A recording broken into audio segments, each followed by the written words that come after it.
Good morning, dear students. Welcome to Jatin Academy. Today in this class we will start Act 1 Scene 2 from the novel The Julius Caesar. So let's get started. Caesar अपनी पत्नी California को बुला रहा है। Scissor ने California को Antony के रास्ते में खड़े होने का निर्देश दिया, जबकि वह एक दौड़ में भाग ले रहा था। सीजर दौड़ के दौरान एंटनी को कैलिफोर्निया को छूने की याद दिलाता है, क्योंकि ऐसा माना जाता है कि इस तरह के स्पर्श से इनफर्टाइल महिलाओं को उपजाऊ बनने में मदद मिल सकती है। एंटनी ने सीजर को विश्वास दिया कि वह उनके इंस्ट्रक्शंस का पालन करेगा। सीजर ने सभी को दौड़ जारी रखने और बिना किसी को छोड़े सभी नेसेसरी रिचुअल्स करने का आदेश दिया।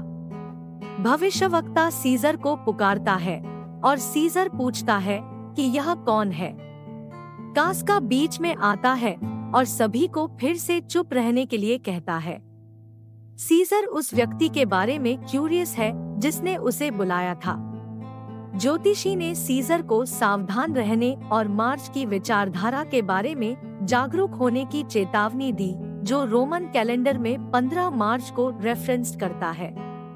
सीजर उस व्यक्ति की पहचान पूछता है जिसने यह चेतावनी दी थी।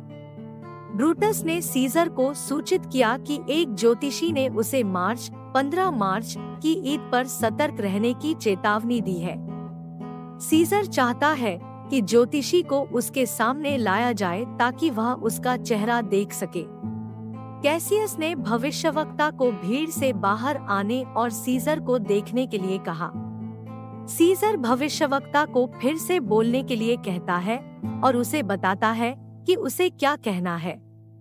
भविष्यवक्ता ने अपनी चेतावनी को दोहराया, सीजर को मार्च की ईद पर सावधान रहने की चेतावनी दी।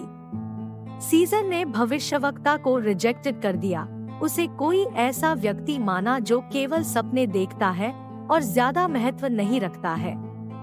सीजर और अन्य अपने रास्ते पर चलते रहे। ट्रम्पेट्स बजती है। ब्रूटस और कैसियस को छोड़कर सभी बाहर निकल गए। कैसियस ब्रूटस से पूछता है कि क्या वह जाना चाहता है और दौड़ का इंस्पेक्शन करना चाहता है। ब्रूटस मना कर देता है और कहता है कि वह नहीं जाएगा। कैसियस डिमांड करता है और ब्रूटस से उसके साथ जुड़ने का रिक्वेस्ट करता है। ब्रूटस बताते हैं कि वह प्लेफुल मूड में नहीं है और एंटनी के पास एनर्जेटिक स्पिरिट का अभाव है। वह कैसियस की इच्छाओं को इंटरप्टेड नहीं करना चाहता, इसलिए वह अलग होने और उसे छोड़ने का फैसला करता है। कैसियस ब्रूटस को बताता है कि उसने हाल ही में उसमें बदलाव देखा है। उसे लगता है कि ब्रूटस अब वह दया और स्नेह नहीं दिखा रहा है जो वह दिखाता था। कैसियस का मानना है कि ब्रूटस अपने दोस्तों के प्रति बहुत कठोर और दूर है, भले ही वे उसकी परवाह करते हों। ब्रूटस ने कैसियस को एश्योरेंस दी कि उसे गलत या गुमराह नहीं होना चाहिए। यदि वह दूर दिखाई देता है तो इसका कारण यह है कि वह अपने इंटरनल कॉन्फ्लिक्ट में बिजी है। हाल ही में वह परस्पर विरोधी भावनाओं और व्यक्तिगत विचारों से परेशान हो गया है, जिसने शायद उसके व्यवहार को प्रभावित किया हो। हालांकि ब्रूटस कैसियस सहित अपने अच्छे दोस्तों से पूछता है कि उसकी स्पष्ट उपेक्षा से परेशान न हो, बल्कि यह समझने के लिए कि वह ब्रूटस जो इंटरनल कॉन्फ्लिक्ट से जूझ रहा है। कैसियस ने ब्रूटस को व्यक्त किया कि उसने ब्रूटस की सच्ची भावनाओं या इरादों को गलत समझा है और परिणामस्वरूप कैसियस ने अपने स्वयं के महत्वपूर्ण विचारों को दबा दिया है। कैसियस का सुझाव है कि इस गलतफहमी के कारण उनके अपने महत्वपूर्ण विचारों को उनके भीतर छिपा कर रखा गया है। कैसियस ब्रूटस से एक आलंकारिक प्रश्न पूछताछ करता है कि क्या ब्रूटस वास्तव में अपने कार्यों और प्रेरणाओं को समझ सकता है या पहचान सकता है। इसका मीनिंग सेल्फ अवेयरनेस और डीप रिफ्लेक्शन ऑन इंट्रोस्पेक्शन से है। कैसियस इनडायरेक्ट रूप से सुझाव दे रहा है कि ब्रूटस को अपने कार्यों और निर्णयों का अधिक सावधानी से इवैल्यूएशन करना चाहिए। ब्रूटस, कैसियस, क्या आप वास्तव में अपना चेहरा देख सकते हैं? ब्रूटस नहीं, कैसियस कह रहा है, क्योंकि आप खुद को सीधे नहीं देख सकती। इसे अन्य वस्तुओं के माध्यम से रिफ्लेक्शन की आवश्यकता होती है। कैसियस कह रहा है यह सच है। ब्रूटस, यह बहुत अफसोस की बात है कि आपके पास ऐसे दर्पण नहीं है जो आपकी छिपी हुई महानता को आपकी आंखों में वापस दिखा सके। यह आपको अपनी खुद की योग्यता देखने में सक्षम करेगा। मैंने रोम में कई उच्च सम्मानित व्यक्तियों को सुना है, सीजर को छोड़कर, इस दमनकारी युग के बोझ के नीचे बड़ी प्रशंसा और हताशा के साथ ब्रूटस की बात करते हैं। उन्होंने कामना की है कि एलीट ब्रूटस स्वयं को देख सके। ब्रूटस कैसियस से कह रहा है, आप मुझे किस खतरे की ओर ले जा रहे हैं? मुझे अपने भीतर किसी ऐसी चीज की खोज करने के लिए कह रहे हैं जो मेरे पास नहीं है। कैसियस कह रहा है, तो प्रिय ब्रूटस, सुनने के लिए तैयार रहें, क्योंकि आप समझते हैं कि आप अपने आप को रिफ्लेक्शन के माध्यम से सबसे अच्छा देख सकते हैं। मैं आपके दर्पण के रूप में विनम्रता पूर्वक आपके सामने अपने उन पहलुओं को प्रकट करूंगा जिनसे आप अनजान हैं। कृपया मुझसे ईर्ष्या न करें, कोमल ब्रूटस। अगर मैं कोई ऐसा व्यक्ति होता जो ईमानदारी से हंसता था, या अगर मैं हर नए व्यक्ति के प्रति सामान्य अर्थहीन प्रेम की एक्सप्रेशन करता था, अगर आप जानते थे कि मैं लोगों की चापलूसी करता था और फिर उनकी पीठ पीछे उनकी बुराई करता था, या यदि आप जानते थे कि मैं अलग तरह से व्यवहार करता था भीड़ को खुश करने के लिए पब्लिक सभाओं में, तो आप मुझे खतरनाक मान सकते हैं। ब्रूटस जोर से चिल्लाने के पीछे के कारण पर सवाल उठा रहा है। वह चिंता व्यक्त करता है कि लोग सीजर को अपना राजा बनाने के लिए इच्छुक हो सकते हैं, जो उसे चिंतित करता है। कैसियस यह पूछकर जवाब देता है कि क्या ब्रूटस वास्तव में इस संभावना से डरता है। उनका तात्पर्य है कि यदि ब्रूटस भयभीत है, तो यह उसे विश्वास दिलाता है कि ब्रूटस नहीं चाहता कि सीजर राजा बने। ब्रूटस स्पष्ट करता है कि ओल्दो वह नहीं चाहता कि सीजर राजा बने, फिर भी वह उसके प्रति स्नेह रखता है। वह कैसियस से सवाल करता है कि उसने उसे इतने लंबे समय तक क्यों रखा है, और पूछता है कि वह उसके साथ क्या चर्चा करना चाहता है। ब्रूटस का कहना है कि यदि कैसियस के पास साझा करने के लिए कुछ है जो लोगों के लाभ के लिए है, तो उसे सम्मान और मृत्यु दोनों को समान रूप से महत्वपूर्ण मानना चाहिए। ब्रूटस सबसे ऊपर सम्मान को महत्व देता है और इसके लिए मौत का सामना करने को तैयार है। नोट: डायलॉग का अंतिम भाग ब्रूटस की सम्मान की आइडिया के प्रति कमिटमेंट और बलिदान करने की इच्छा पर जोर देता है, भले ही इसका अर्थ अधिक अच्छे के लिए मृत्यु का सामना करना हो। कैसियस कह रहा है कि मैं जानता हूँ कि तुम गुणवान हो ब्रूटस, साथ ही मैं तुम्हारे बाहरी रूप को भी जानता हूँ। कैसियस कह रहा है, खैर, सम्मान वह है जिसके बारे में मैं बात करना चाहता हूँ। मुझे नहीं पता कि आप और अन्य लोग जीवन के बारे में क्या सोचते हैं, लेकिन व्यक्तिगत रूप से मैं सीजर जैसे किसी के डर और प्रशंसा में अपना जीवन जीने के बजाय अस्तित्व में नहीं रहूंगा। कैसियस कह रहा है कि मैं सीजर की तरह ही आजाद पैदा हुआ था और आप भी।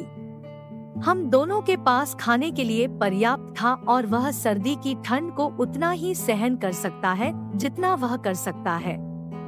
एक बार एक उबड़-खाबड़ और तेज हवा के दिन, जब परेशान तिबर नदी अपने किनारों पर उग्र हो रही थी, सीजर ने मुझसे कहा, क्या तुम हिम्मत करते हो कैसियस, मेरे साथ इस गुस्से वाली बाढ़ में छलांग लगाने और दूसरी तरफ तैरने के लिए? बिना किसी हिचकिचाहट के मैं पूरी तरह से कपड़े पहने पानी में कूद गया और उससे चलने का आग्रह किया, जो उसने किया।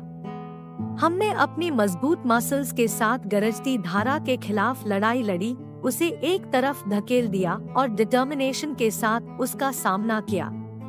हालांकि इससे पहले कि हम अपने डिजायर्ड डेस्टिनेशन तक पहुंच पाते, सीजर डूबने के डर से मदद के लिए चिल्लाया। एनीस की तरह हमारे महान पूर्वज, जिन्होंने ट्रॉय की लपटों से बुजुर्ग एंचिस को अपने कंधे पर ढोया, मैंने थके हुए सीजर को तिबर की लहरों से बचाया। और अब यह आदमी एक देवता बन गया है, जबकि कैसियस एक दयनीय प्राणी है जिसे उसके सामने झुकना होगा यदि सीजर बस उसकी दिशा में अपना सिर हिलाता है। जब वह स्पेन में था तब उसे बुखार था और उसकी बीमारी के दौरान मैंने देखा कि वह कैसे कांप रहा था। यह सच है, यह ईश्वरीय आकृति कांप उठी।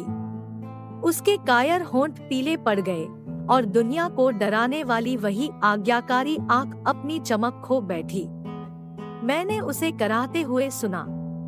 हाँ, उसकी वही जीभ जिसने रोमियो को उस पर ध्यान देने और उनके भाषणों को अपनी किताबों में लिखने का निर्देश दिया था, एक बीमार लड़की की तरह चिल्लाई, काश मुझे कुछ पिला दो टिटिनियस। हे देवताओं, यह मुझे चकित करता है कि ऐसे कमजोर स्वभाव का व्यक्ति सत्ता में आ सकता है और राजसी दुनिया का एकमात्र शासक हो सकता है। नोट: कैसियस इस कहानी का उपयोग सीजर की वल्नरेबिलिटी और कमजोरियों पर जोर देने के लिए कर रहा है। उनकी तुलना उस ईश्वरीय इमेज से कर रहा है जो उन्हें दी गई है और इस बात पर अविश्वास व्यक्त कर रहा है कि इस तरह के कमजोर स्वभाव का कोई व्यक्ति इतनी शक्ति कैसे धारण कर सकता है। ब्रूटस कह रहा है, भीड़ फिर चिल्ला रही है। मुझे लगता है कि वे सीजर को मिले कुछ नए सम्मानों के लिए उसकी अप्रिशिएट कर रहे हैं। कैसियस कह रहा है, मेरे दोस्त, वह एक विशाल मूर्ति की तरह पूरी दुनिया पर हावी है और हम तुच्छ लोग उसके विशाल पैरों के नीचे चलते हैं। इससे पहले कि हम अपनी शर्मनाक मौत से मिले, अपनी एक झलक पाने की पूरी कोशिश कर रहे हैं। पुरुषों में किसी समय अपने भाग्य को कंट्रोल करने की शक्ति होती है। समस्या, प्रिय ब्रूटस, सितारों के अलाइनमेंट में नहीं है, बल्कि हमारे भीतर है। यह हमारी अपनी कमजोरियां और एम्बिशन की कमी है जो हमें सबऑर्डिनेट स्थिति में रखती है। ब्रूटस और सीजर नामों पर विचार करें। सीजर नाम के बारे में क्या खास है? इसे अपने नाम से ज्यादा अहमियत क्यों दी जाए? जब आप उन्हें साथ साथ लिखते हैं तो आपका नाम उतना ही महान होता है। जब जोर से बोला जाता है तो यह कानों को भाता है। महत्व की तुलना में यह समान भार वहन करता है। उन्हें बुलाओ और ब्रूटस नाम उसी भावना को एक्साइटेड करेगा जो सीजर नाम है। अब मैं सभी देवताओं से एक साथ विनती करता हूँ, सीजर की महानता को क्या बनाए रखता है? वह इतना शक्तिशाली कैसे हो गया? उम्र, तुम्हें शर्म आनी चाहिए। रोम, तुमने महान नेताओं का वंश खो दिया है। क्या महान बाढ़ के बाद से कभी ऐसा युग आया है जब रोम सिर्फ एक व्यक्ति के लिए प्रसिद्ध था? क्या अब तक कोई यह दावा कर सकता था कि रोम की विशाल सड़कों पर केवल एक ही व्यक्ति का प्रभुत्व था? अब रोम वास्तव में अपने नाम पर खरा उतरता है, क्योंकि वहाँ बहुत सारी जगह है जब यह सिर्फ एक आदमी द्वारा शासित होता है।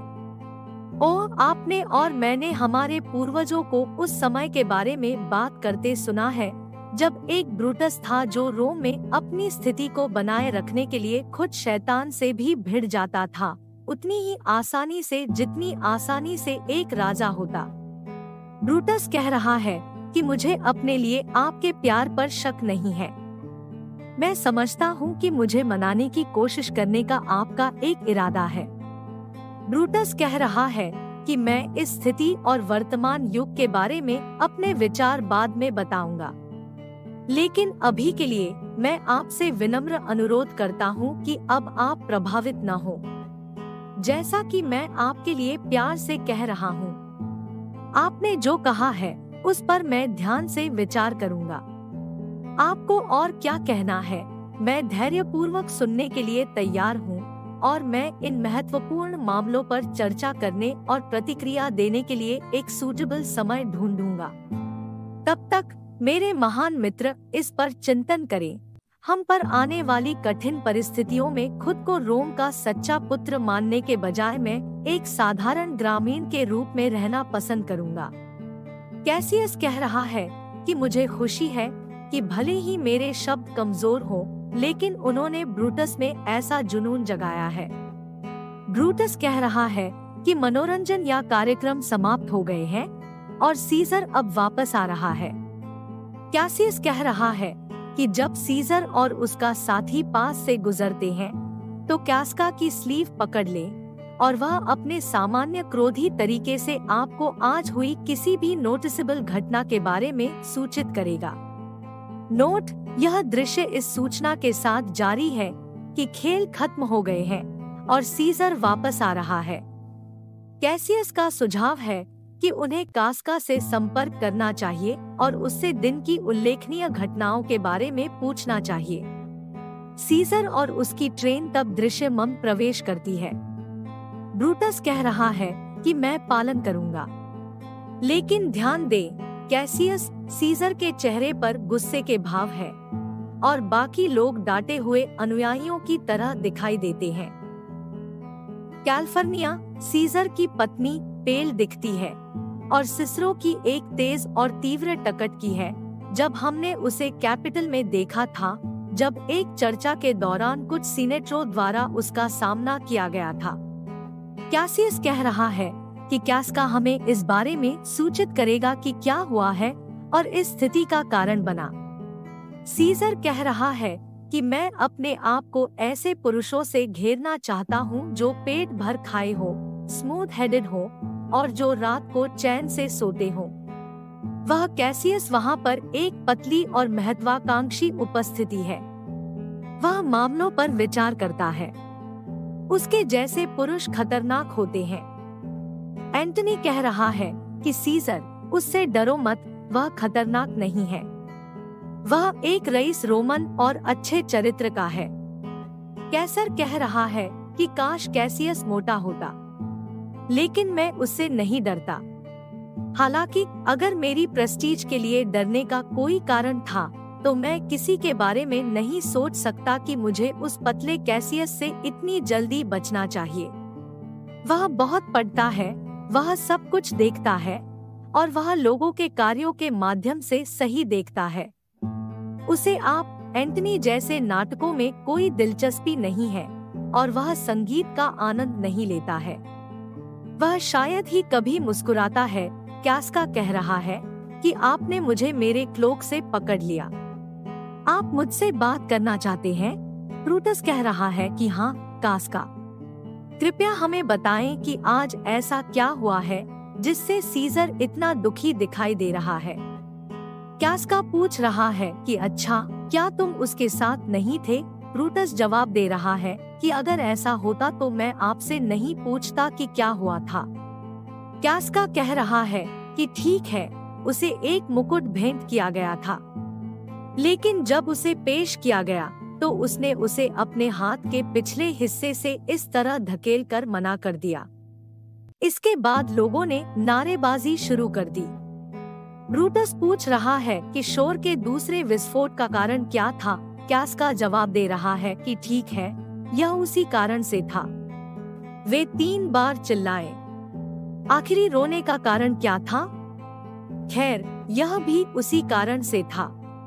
ब्रूटस पूछ रहा है कि क्या उसे 3 बार ताज चढ़ाया गया था।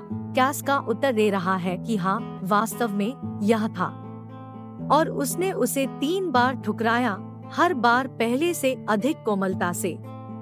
और मेरे हर मना करने पर मेरे आसपास के लोग अप्रूवल में चिल्लाए। कैसियस पूछ रहा है, उन्हें ताज किसने भेंट किया?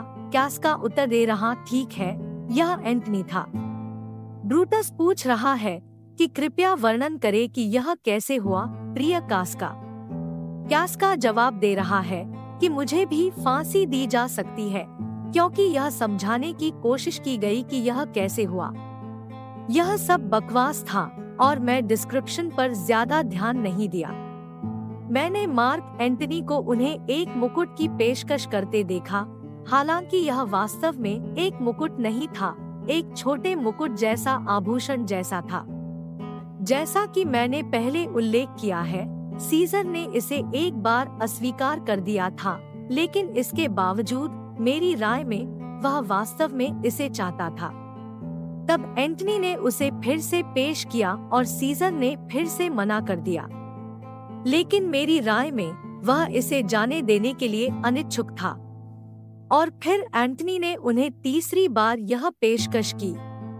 एक बार फिर सीजर ने इसे अस्वीकार कर दिया और जैसा कि उसने किया, भीड़ ने ताना दिया, अपने हाथों से ताली बजाई, अपनी टोपियां हवा में फेंक दी और बुरी सांस के साथ चिल्लाया क्योंकि सीजर ने मुकुट को अस्वीकार कर दिया था।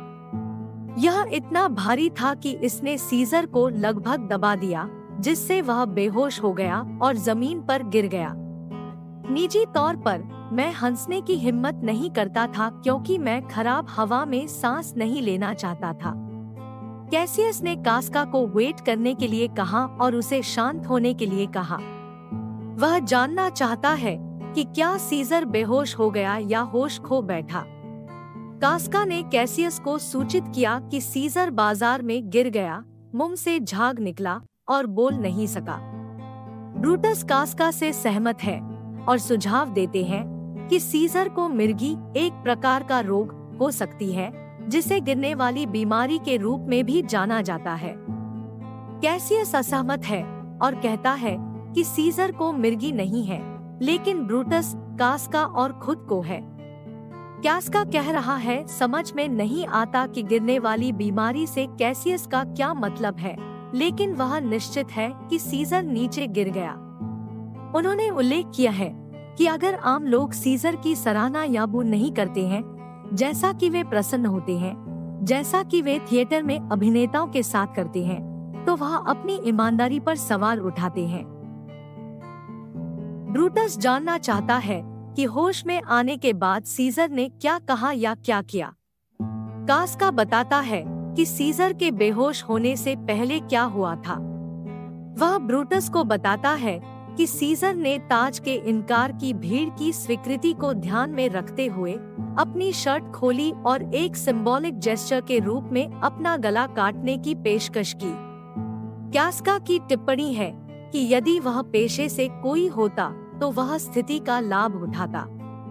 जब सीजर को होश आया तो उसने माफी मांगी अगर उसने कुछ गलत किया या कहा तो उसे अपनी स्थिति के लिए जिम्मेदार ठहराया। कास्का का उल्लेख है कि आसपास की कुछ महिलाओं ने सीजर के लिए सहानुभूति और क्षमा व्यक्त की, लेकिन उन्होंने उनकी रिस्पॉन्सेस को रिजेक्ट कर दिया, यह सुझाव देते हुए कि उन्होंने उसके कार्यों की परवाह किए बिना उसे माफ कर दिया होगा। ब्रूटस पूछता है कि क्या सीजर अपने बेहोशी के जादू से उबरने के बाद दुखी अवस्था में दृश्य छोड़ गया। कास्का कंफर्मेशन करता है कि सीजर वास्तव में उदास तरीके से चला गया। कैसियस जानना चाहता है कि क्या एक चीफ रोमन राजनेता और वक्ता सिसरो ने इस घटना के दौरान कुछ कहा था। कास्का कैसियस को सूचित करता है कि सिसरो बोलता था, लेकिन ग्रीक भाषा में। कैसियस ग्रीक में सिसरो ने जो कहा उसका अर्थ जानना चाहता है। कास्का कुछ सूचनाओं का खुलासा करने से इनकार कर रहा है, जिसमें कहा गया है कि अगर वह इसे प्रकट करता है तो वह उस व्यक्ति का सामना करने में सक्षम नहीं होगा जिससे वह फिर से बात कर रहा है। कास्का एक ऐसी घटना का जिक्र कर रहा है जहां किसी ने ग्रीक में बात की थी और हालांकि दर्शकों में कुछ लोगों ने मुस्कुराहट और हेडशेक के साथ समझा और प्रतिक्रिया व्यक्त की, कास्का ने व्यक्तिगत रूप से भाषण के अर्थ को नहीं समझा। कास्का ने मेंशन किया है कि सीजर की मूर्तियों से स्कार्फ हटाने के लिए मारुलस और फ्लेवियस को दंडित किया गया है और उन्हें चुप करा दिया गया है या आगे की कार्रवाई से रोक दिया गया है। वह विदा लेता है और संकेत देता है कि और भी बेहूदगी या मूर्खतापूर्ण घटनाएं थी, लेकिन वह उन्हें इस समय याद नहीं कर सकता। कैसियस ने बाद में शाम को कास्का को अपने साथ रात का भोजन करने के लिए आमंत्रित किया। कास्का ने यह कहते हुए आमंत्रण को रिजेक्टेड कर दिया कि उसकी पहले से ही कमिटमेंट्स है।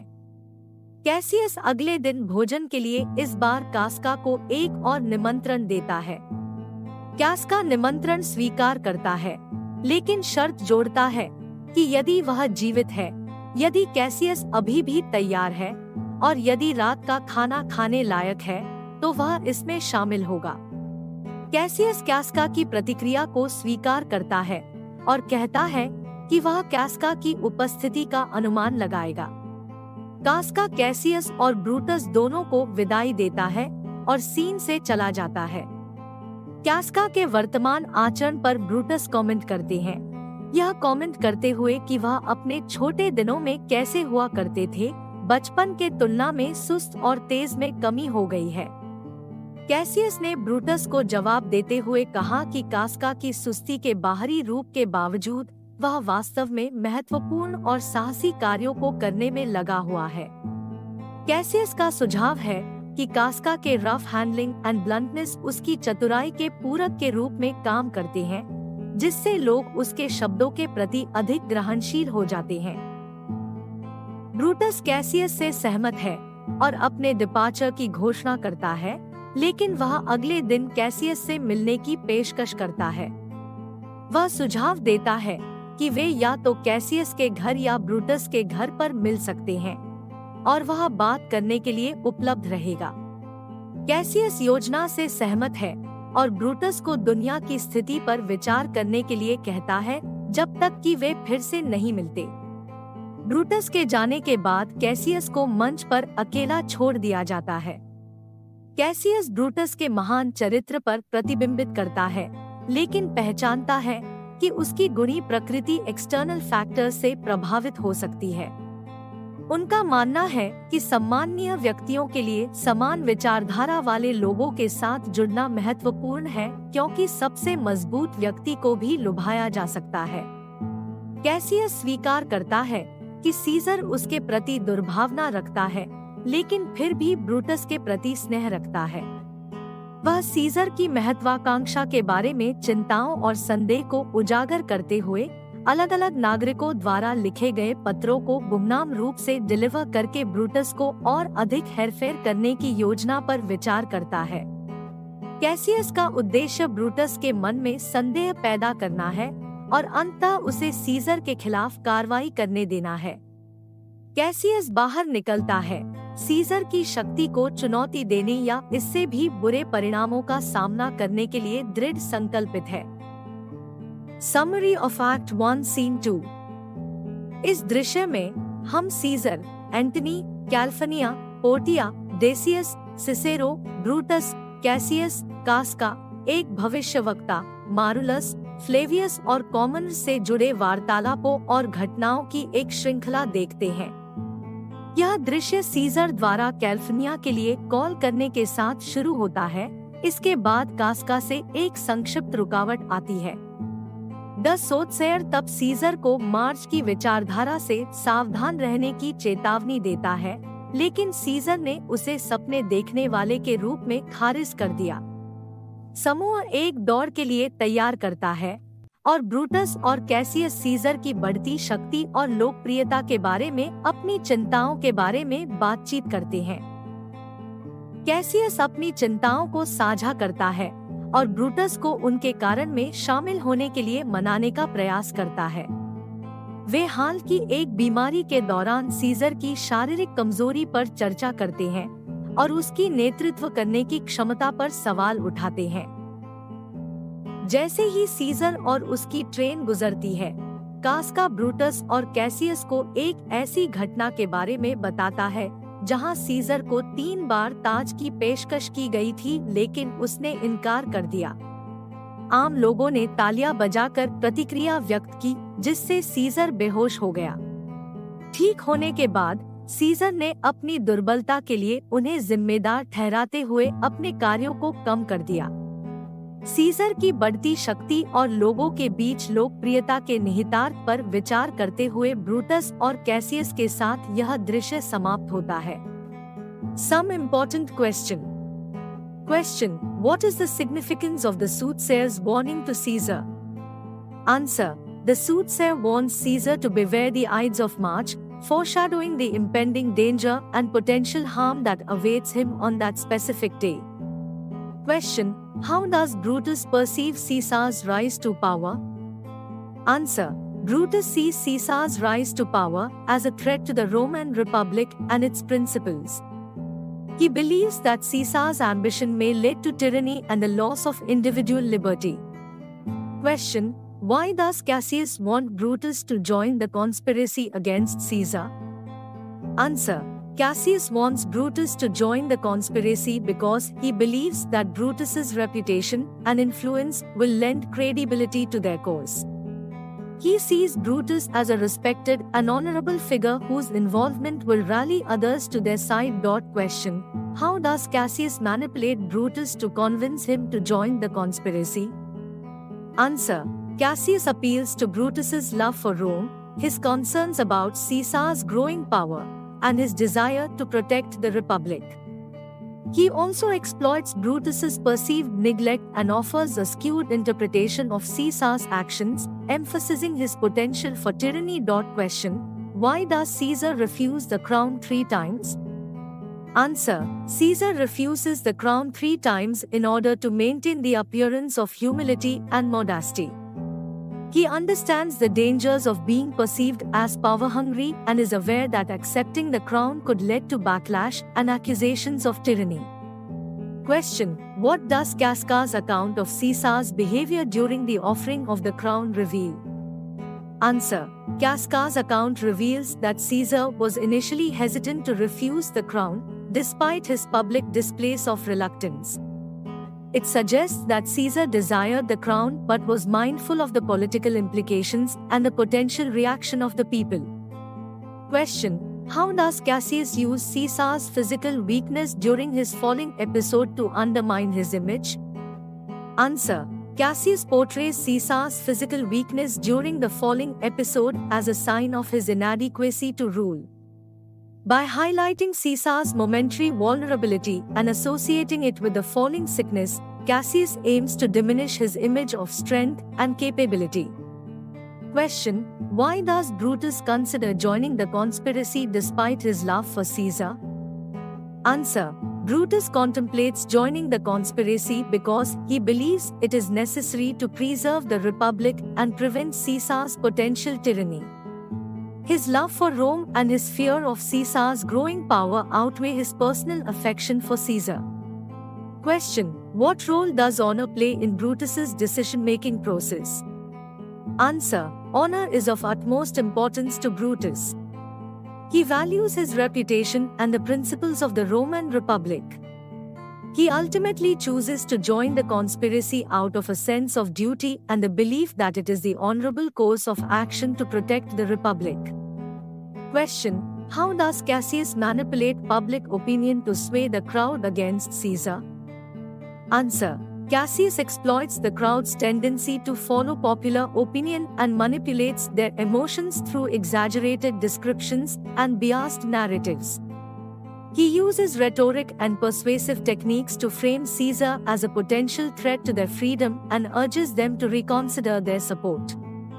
Thank you for taking the time to listen to this content.